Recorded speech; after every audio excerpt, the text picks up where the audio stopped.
Gênesis capítulo 37, versículos 23 e 24 está escrito: Quando José chegou ao lugar onde os seus irmãos estavam, eles arrancaram dele a túnica longa, de mangas compridas, que ele estava vestindo. Depois o pegaram e o jogaram no poço, que estava vazio e seco. Eu quero que você tente compreender o que se passou na mente de José nesse momento em que aconteceu esse fato narrado nas Escrituras.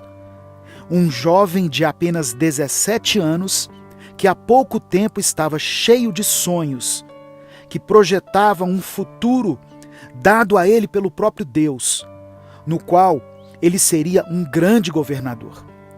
Um jovem amado pelo seu pai, que o tinha em tão grande estima que deu a ele uma túnica colorida, o que fez com que ele se sentisse ainda mais querido. Mas de repente, a vida daquele menino tem uma reviravolta. Por causa do ciúme, os seus irmãos passaram a odiá-lo. E no primeiro momento em que ficaram longe do pai, eles tiraram a sua túnica e o lançaram em uma cisterna para morrer, porque ali não havia água. A túnica que José havia recebido de seu pai tinha um significado simbólico.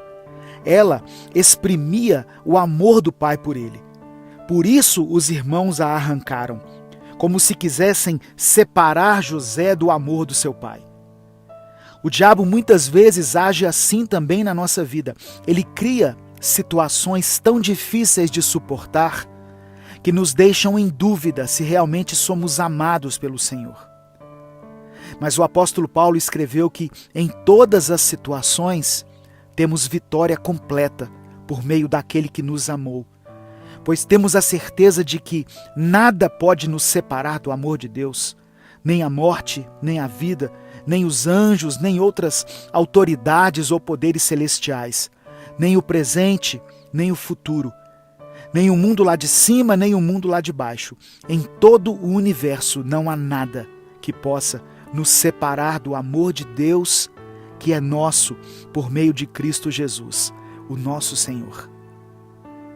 E além dos irmãos arrancarem a roupa de José, eles o jogaram em um poço seco, porque os irmãos não queriam somente matá-lo, mas queriam destruir os seus sonhos. O fato de José ter sonhos, e grandes sonhos, incomodava seus irmãos. O poço seco simboliza a escassez, a morte, a ausência de vida. Se em um momento José estava coberto com o amor do Pai, podendo projetar um futuro próspero e abençoado, em outro ele se encontra no fundo de um poço, condenado à morte. Muitas pessoas têm vivido esse tempo de sequidão na sua vida, mas o Senhor é aquele que abre rios no deserto. Durante a sua caminhada até a terra prometida, quando Israel teve sede, Deus fez com que brotasse água da rocha e as pessoas foram saciadas. A dor da solidão, do abandono e dos ferimentos provocados quando ele caiu naquela cisterna, somente podiam se comparar à dor da traição. Afinal, ele não foi jogado ali pelos inimigos de Israel, mas pelos seus próprios irmãos, pessoas do seu próprio sangue, que viram ele crescer. Não existe dor pior do que ser traído por aqueles a quem amamos. José gritou com todas as suas forças, mas o seu esforço foi em vão, pois os seus irmãos, que estavam ali perto, assentados, comendo pão, não o socorreram. A maldade dos irmãos era tanta que eles não atentaram para o sofrimento de José. Em Gênesis 42, verso 21, eles relatam a José o seguinte: Nós vimos a angústia da sua alma quando nos rogava, nós, porém, não ouvimos. Mas ao mesmo tempo em que o inferno, naquela hora, usava a vida das pessoas que José amava para matar seus sonhos, os céus se moviam para que os sonhos dele, que também eram os sonhos de Deus, se cumprissem. Alguém disse certa vez que uma das vantagens de estarmos no fundo do poço é que dali nós só podemos olhar para o alto. José tinha sido abandonado pelos irmãos, mas não havia sido abandonado por Deus. E do fundo do poço, Deus o conduziu por um caminho difícil, um caminho de escravidão, de prisões e de injustiças.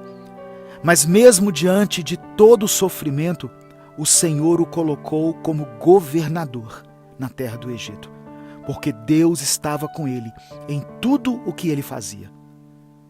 E ao final da sua trajetória, José estava em uma posição privilegiada, posição na qual ele pôde abençoar seus irmãos.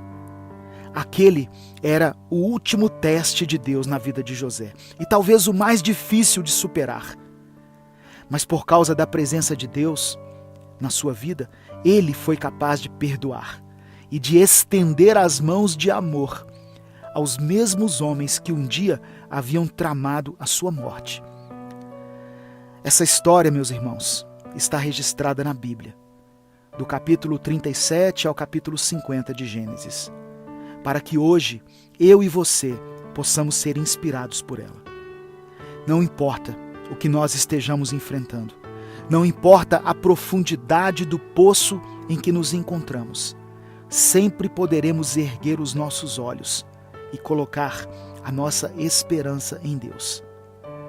Ainda que hoje estejamos nos sentindo abandonados, traídos, como se os nossos sonhos tivessem sido interrompidos, nós podemos crer que o Senhor não nos abandonou. Deus está atento a tudo o que acontece na nossa vida. E se Ele tem sonhos a nosso respeito, nada vai impedir que os seus planos se cumpram. Eu quero orar por você. Deus, obrigado pela Tua palavra, obrigado pelo Teu amor, pelo Teu perdão, pela Tua graça e misericórdia. Pai, sabemos que em todas as coisas o Senhor tem um propósito. Eu te peço que contemple a vida daqueles que estão nesse momento no fundo do poço, se sentindo desanimados, desamparados, abandonados e sem esperança. Que o Senhor os faça olhar para o alto, que possam depositar toda a confiança em Ti, e que o Senhor reescreva a história deles. Se o inimigo usou pessoas para nos desmotivar, para nos entristecer e de alguma maneira tentar matar os nossos sonhos, eu te peço, pelo poder que há no nome de Jesus, que nós possamos nos reerguer e voltar a caminhar, firmes nas suas promessas e com a certeza de que somos filhos, amados e cuidados pelo Senhor. Por isso, nós oramos e te agradecemos, em nome de Jesus. Amém. Se você ainda não é inscrito no canal, inscreva-se e ative as notificações.